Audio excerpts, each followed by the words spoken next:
Actually, we are speaking to a packed audience here. So, but nevertheless, we'll get started. Just to set the context for this session, so if you look at how test prep has evolved, essentially it was primarily an offline business. And then COVID happened. The entire industry started moving online. And while that transition is still happening, AI has come up. And now, some folks can see it as a threat, some people would see it as an opportunity. That's what we are here to discuss today. So the landscape is changing, and I would now, on that note, I'll let the panelists introduce themselves and their startups. So let's give them a couple of minutes to so that they can talk about the kind of work that they do, and that sets the context for the next round of questions. Yeah, over to you. Vimal, you want to start off? Yeah, hello.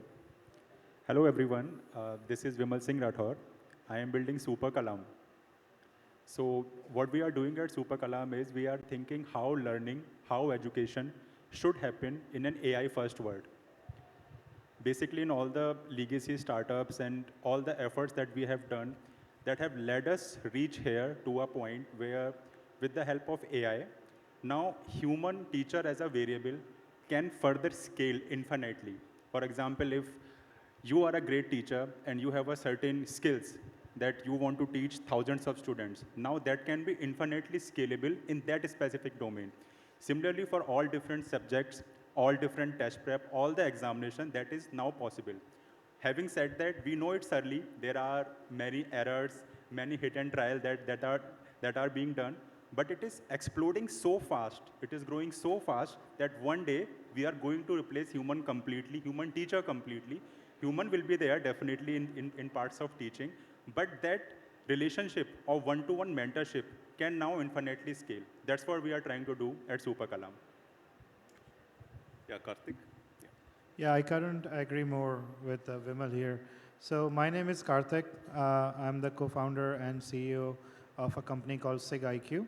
SigIQ is also in a similar space of building AI tutors, but the big difference for us is that we are trying to build for the future in the sense that the company is positioned such that we assume that AI capabilities will keep on going at an exponential scale.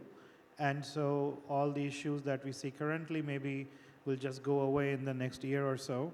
And so assuming that, where do we want to be in 1 year, 2 years, 3 years, and what kind of experiences we want to build? So like Vimal said, I also believe that AI is the true unlock for one-on-one personalization, and we are positioning ourselves to build that technology of tomorrow today. That's SigIQ. Yeah, my name is Mohammad Hissam. I am the founder of a startup called Entry.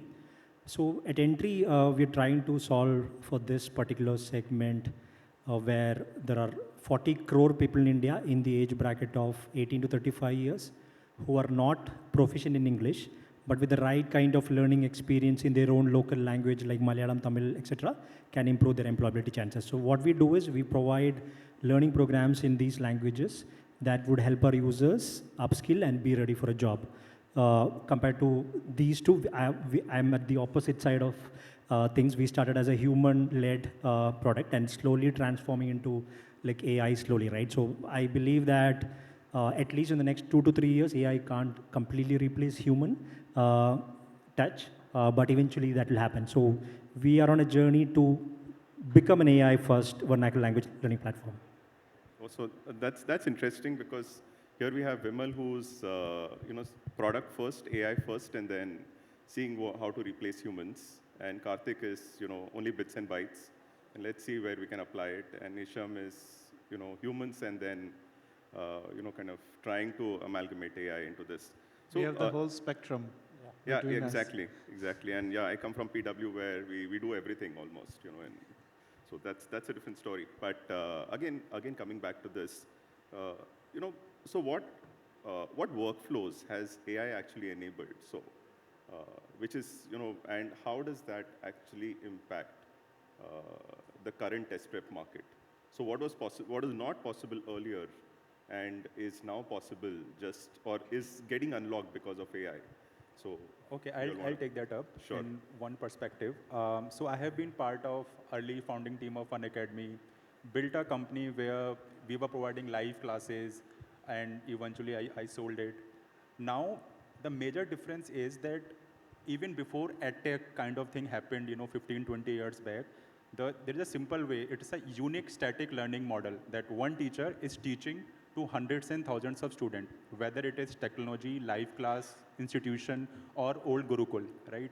What AI is enabling that one-to-one learning. Let's say if I am a great teacher of English and I was charging 1,000 rupees per hour some 10 years back to a student, now this relationship, this kind of great learning can now be infinitely scalable with the help of AI. That's the major difference.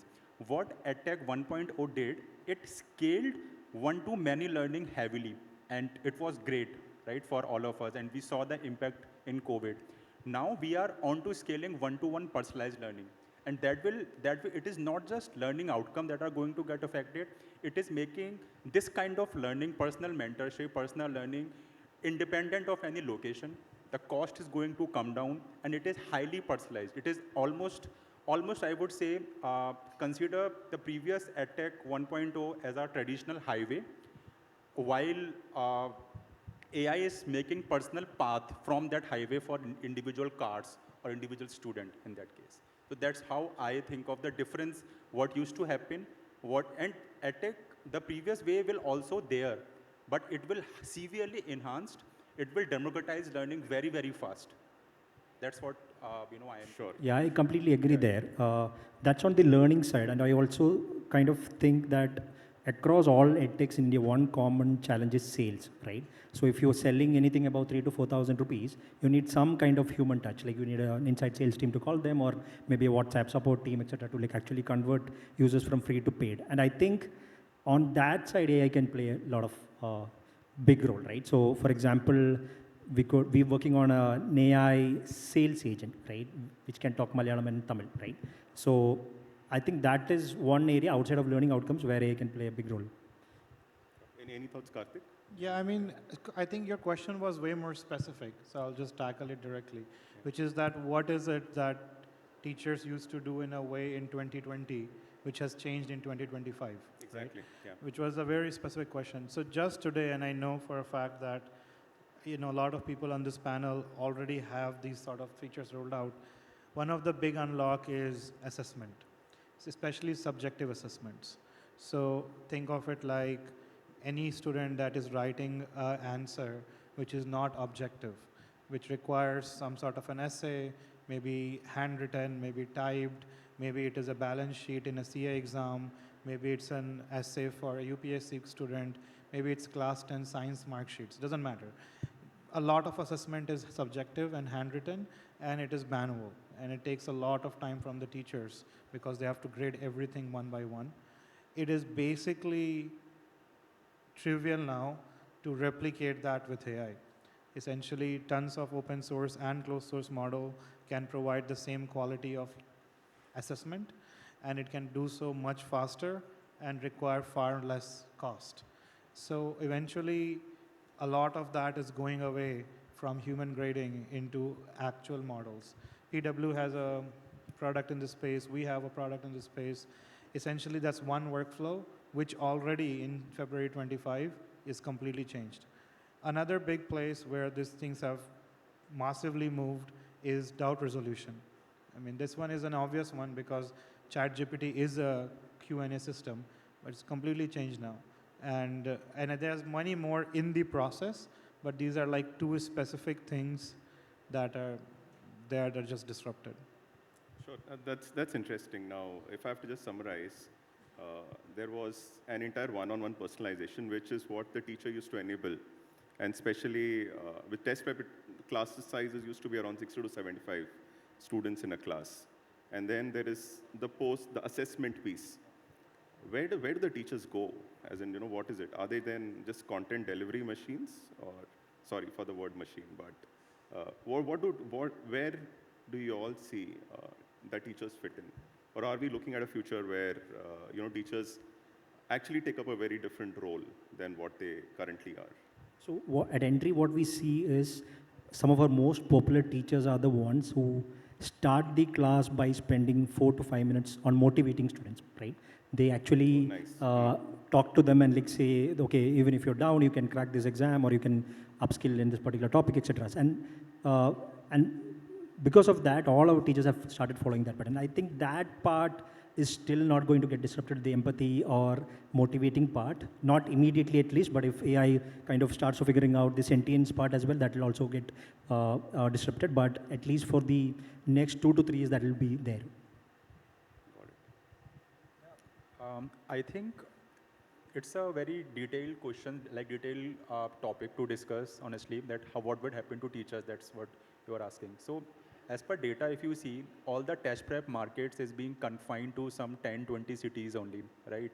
So AI is not going to completely remove teachers. And the second part of this is that only top 1% of the student in every physical coaching or in an online class, they are able to actually going to clear the examination. It is even less than 1%. What AI is democratizing is bringing the same quality of learning to this entire 99% of the students and to different locations, right? The teacher's role will always be there. It is not going to be completely removed, but the scale of personalization will increase and will be helping many more percentage, many more lakhs of students in the same cohort. So I think we will yet to see. I can't even predict that way, but as far as like just as what happened in when social media came, we were thinking news operators will be completely removed and everybody, like then the credibility came into picture, right? Right. So I think the similar stuff might roll out in terms of AI, but role of teacher is going to be there definitely. Got it. So, if you actually look at and if you break down the P&L of a test prep company, and I'm talking of during the offline days, most of it was around capex. Now, capex could take two parts. One is the physical one, and then the the teacher salaries and administrative salaries and all of that. That ensured that accessibility was limited to a very select set of students. But with AI, that could possibly change. That's one aspect. At the other end, the actual raw material, or let's say the raw compute, or even the inference that that you're seeing was priced so exorbitantly high. Maybe if you were having a conversation in December, that was a very different AI world. And January, then DeepSeek came in. It's a very different market now. So given that scenario, what's your opinion? Is AI going to really democratize what EdTech always used to promise, saying, education is affordable, accessible, and personalized? Do you see that future playing out finally, after like so many decades of EdTech promises being broken? What are your thoughts? Yeah, my answer is without an ounce of shred of doubt, yes, absolutely. And I wouldn't even be very worried about inference costs at all. I mean, the value add that we are providing on top of the inference cost is at least 100 times of the cost, because we are going after like lakhs of rupees of coaching fee. Inference cost is nowhere enough. And also, like you said, DeepSeek is out. Somebody else's. That's just a start, by the Yeah, way. exactly. It's version 1 possibly. Yep. Yeah.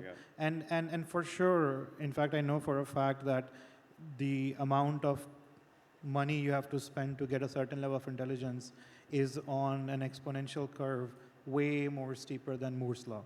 So that's what basically, like I said, our main thing is we build for the future, assuming that technology will become cheaper, more intelligent.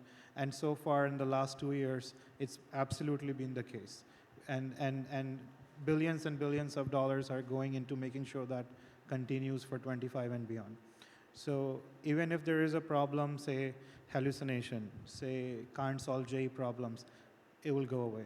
J problems anyway have gone away. I kind of agree, because if you even look at what ChatGPT was to when it was launched in November 2022. Yes, yes. And, you know, I felt 3.5 was great. And then 4 came in. I was like, when O1 came in, I was like, does the company even need me anymore? Because I'm actually referencing, I'm prompting the whole day and literally working with it as a co-assistant. The day is not far where, okay, I wouldn't say that, but let's move forward. So my next question is when, let's say a situation like this emerges, and test prep being a zero-sum game, because at the end of the day, there are only as many UPSC seats or IIT JEE seats or NEET seats, and various banking exams. And if everybody has those tools, what are we going to see? Already kind of, we were talking of situation where, let's say, the DU pass, admissions, if you want an admission in a DU college, you need to get somewhere around 98, 99%.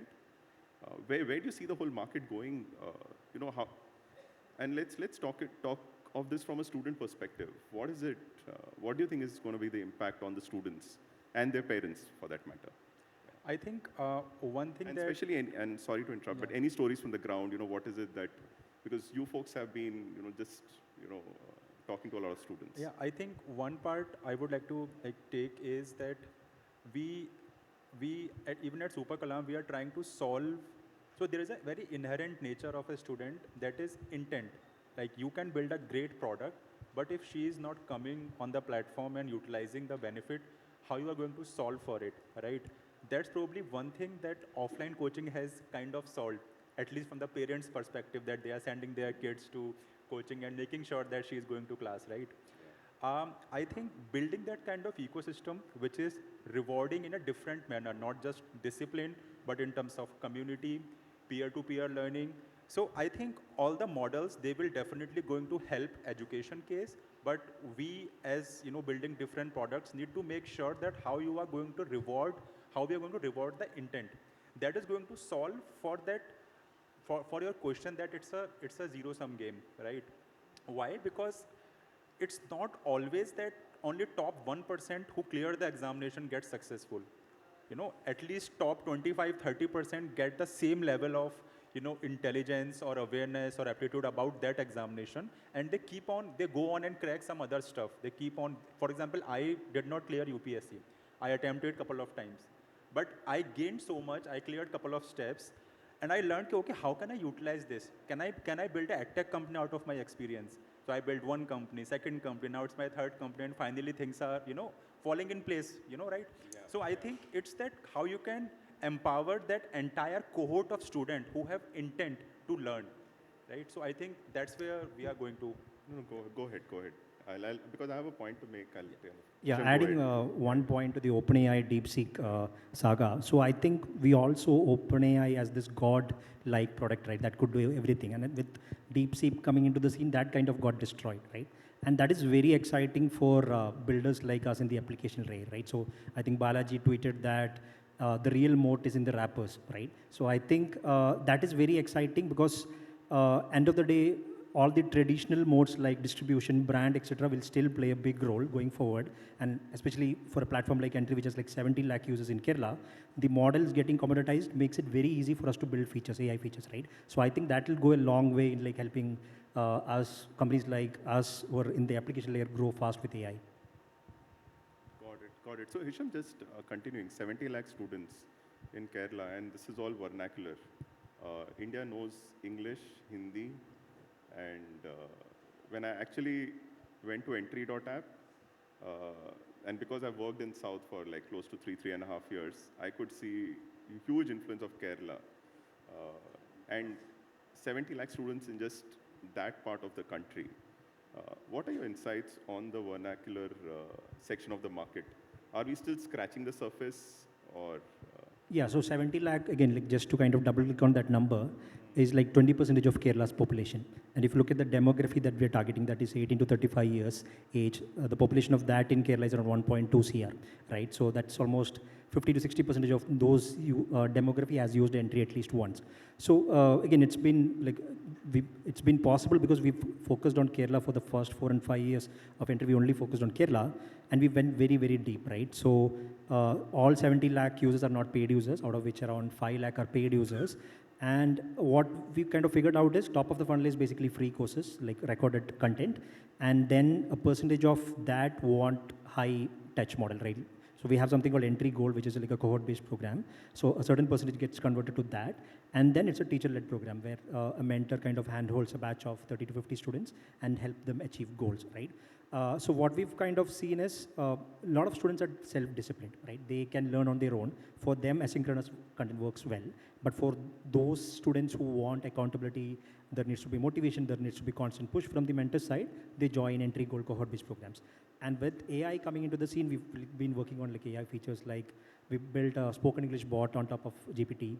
We just launched an AI co-pilot feature where students can ask questions in Malayalam and Tamil, and it will be summarized back in vernacular language. So I think that's how it's shaping up. I mean, people come from different demographies, different diversities, but they all kind of fall into one of these brackets. Sure, and let's go back to the student. So at PW, we start off with the student, and a pretty interesting thought was, are we building for someone, and I'll take an example, let's say a student in Jajar, living in a one room, or sharing the room along with other folks in their family. Let's say one or at most two mobile phones, or let's say a shared mobile device. And for the first time, they have access to data, and they have a device, and they have a channel through which literally education can be beamed in. And if you look at it, most of the time or if you even look at data consumption, in India, it's primarily around social and YouTube. And primarily, it's video. Are you seeing any impact of, or do you see video becoming the medium of learning rather than, let's say, plain textbooks? Yeah. And think about it. I was just attending one session today. As humans, we have evolved as visual. When the race started, there was no book. So book is, or let's say the word is an invention of the last, let's say, 1,000 odd years, but we have lived for much, much more than that. So what are your thoughts? So is the form factor going to change? Is AI going to impact that? And not just test prep, for that matter, for entire learning as a space. And any thoughts on that? I think yes, you are right on that front. It also depends on different segment of students, different segment of examinations that you are targeting. For example, let's say in the previous way of teaching, that some teacher is teaching on a blackboard or whiteboard, and student is learning, that we replicated the similar stuff in live classes. What we are seeing at Super Kalam as well, that almost right now it's all text based, and students are spending 35 minutes per day, like learning from text. So while video is a great medium, and we are also going to introduce that AI-led, but so is that 35 minutes because there is no alternative yet? Yes, that's what I'm coming to. It is, video definitely is going to increase the engagement and increase learning outcomes for a student. It is going to be the mix. While video gives a teacher or a student to kind of learn, and a teacher can express a lot of stuff, or an AI can express a lot of stuff in a very limited amount of time, while text completely filtered out the noise. Text is very minimalistic, very simplistic expression of a specific theorem or concept, right? So both have their inherent value, and both are going to go hand in hand. The question will be, will the video completely be AI-led, or human will be in the picture? So it's early. We are trying to solve it. There are various models trying to solve it, but definitely video will be a good to go medium. Got it. We are nearing, kind of just last 5 minutes. The most critical question, and we have a lot of investors in the audience. Where do you think the profit pools are going to lie in the test prep market? And I'll come back to about the test prep market itself. But where will the profit pools lie, according to you, 5 years from now, when the market is going to look radically different from what it is right now, or if this rate of change continues. Can I take So go that? ahead. Sorry? Can I take that question? Where would the profit pools lie? So for example, if you look at it, currently if you look at the revenue, it's a subscription-based revenue. Content mostly has become free. Then there is the additional features that get charged for. But 5 years down the line, and with the rapid advancements that we have seen, and the market structure also is changing, for all you know, test prep might not exist as a market. For example, if you just go back. So, but that's a different problem altogether. But if test prep is going to exist, where do you see the profit pools, or where do you see companies making most of their revenues? Any thoughts on that? So, I mean, if you just, maybe a good way to look at that is to look at where is the expenditure today and where was the expenditure 2 years ago, right? So, as I understand, one of the big unlocks for PW was bringing down the cost of customer acquisition significantly lower by providing a product that people wanted to naturally come to, right? And that once that goes down, you can then spend that on building the product so much more. I think the next big chunk is expenditure on building content, which is building videos, as we've been talking about it, building assessments, building tests, administering these things. This big chunk will become very small. The cost of content generation will be tiny compared to what it is today, not just in education, but I think across sectors. But also that shrinkage will again create another layer of profit pools, like the shrinkage of customer acquisition did, which I believe will be another place to monetize. Yeah, I think as per my understanding, around 70% to 125% of the total courses revenues, is going to the educator's salary. In AI-led world, it is going to be completely removed. That alone is kind of saving a lot of money. So the problem that why the previous edtech, is not profitable or not scalable in a manner, I think only this thing is 70% of this entire gross margin that AI going to solve. Obviously, tech cost is going to increase, but with time, with the scale of students as well as company being in that domain, it is going to decrease because the model cost is decreasing, number one, and caching responses and different all the other stuff that we are building, and all the stuff all the companies are building, that is going to help decrease the tech cost as well. And obviously the part that Karthik told, that all the redundant tasks, all the repetitive tasks of creating content, creating questions, evaluating answers, all those things are being done by AI now. Yeah, so I think 5 years is a very, very long time in AI, like with the kind of developments happening like month on month and weeks. Week to week. 52 weeks. Yeah, so there is this possibility, just like how models are getting commoditized, will test prep platforms get commoditized, right? So I don't know, right? It's very, very hard to predict 5 years down the line, but I think there will be a lot of surprises. Yeah, I agree. I was actually looking at what is it that students are going to pay for 5 years down the line. Almost every other cost is now, trending to zero.